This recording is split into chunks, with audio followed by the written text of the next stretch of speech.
Dr. Zakir, is the heir obliged to make up the fast of the one who dies before he makes up his obligatory fasts? And secondly, is a person allowed to fast for a person who's alive but is unable to fast due to some legitimate reason, maybe like sickness or such like? All the scholars agree that if a person is alive, for example, and if he does not offer salah, no one else can offer on his behalf. Similarly, if a person misses any fast for any valid reason, he may be sick, or for example, is continuously sick or is very old, so no one else can keep the fast on his behalf. As the Quran says in Surah Baqarah, chapter number 2, verse number 184, that if a person finds it difficult to keep the fast, then he should feed a poor person. He should feed an indigent person. So here, if a person is alive and if he cannot keep for a valid reason like continuous sickness or old age, old man, old woman, then one person should be fed for every fast he or she misses. This is the ruling. As far as the first question is concerned, that if a person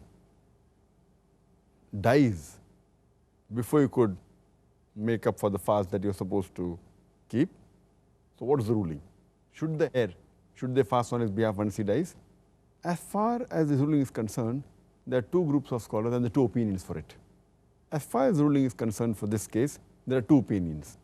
One group of scholars, they say that the heir or the guardian, they should keep the fast of a person who has died and who ought to have fasted. Based on the hadith of Aisha, may Allah be pleased with her, it's mentioned in Sahih Bukhari, volume number 3, in the book of fasting, hadith number 1952, Hadith Aisha, may Allah be pleased with her, she says that a person who has died, who ought to have fasted, then his guardians should fast on his behalf.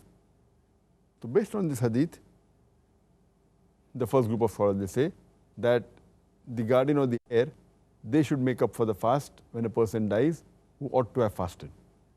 But there's another group of scholars who say that that's not required, but a person should be fed on his behalf.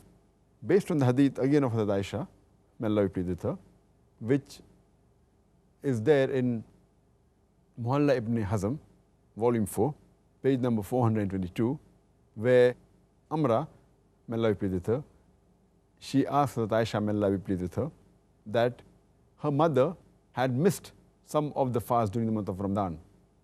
So she asked Hazrat Aisha, may Allah be pleased with her, that can she fast on behalf of her mother? So Hazrat Aisha, may Allah be pleased with her, said that no, she should not fast on behalf of her mother, but she should give charity, equivalent to one sa that feeds a person for every fast that she has missed.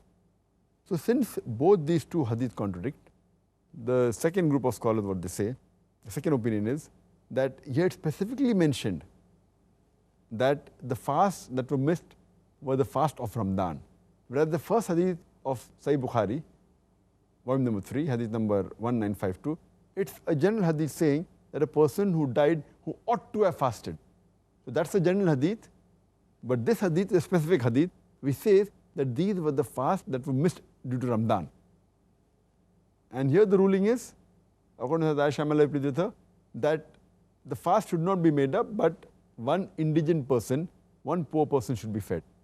So since both the hadiths cannot contradict and both the hadiths are sahih, so the scholars, they say that if a person misses the fast of Ramadan, then the fasting need not be made up, but the right ruling is that one person should be fed who's poor. The other general hadith, they say, it indicates for a person who has vowed to fast. So if a person vows to Allah subhanahu wa ta'ala that he or she will fast if certain wish is fulfilled, at that time it's obligatory that the heir of the person who has died should make up the fast. And further a similar thing is mentioned by Ibn Abbas, may Allah be pleased with him. It's mentioned in Sunan Abu Dawud, volume number 2, in the book of fasting, hadith number 2395. Ibn Abbas, may Allah be pleased with him. He says that if a person dies who has missed his fast in Ramadan, then you should feed one poor person for every fast that he has missed. And you need not make up for the fast. There is no atonement for fast. But if a person has vowed to fast, if he has vowed that he will fast if some wish is fulfilled, then in that case, there is atonement of the fast, and that fast will be fulfilled by the heir or by the guardian. So based on these two hadith, because they do not contradict, that is the reason the opinion is divided, that if it's the fast of Ramadan which is missed, then the right ruling is that one person should be fed for every fast missed. Further, there is one more hadith in Sahih Bukhari, volume number 3, in the book of fasting, hadith number 1953, where it says, Ibn Abbas, may Allah be pleased with him, he says that a person came to the Prophet and asked him that his mother had to make up for 1 month of fasting. So should he fast on her behalf? So the Prophet said, yes. He gave the answer in the affirmative.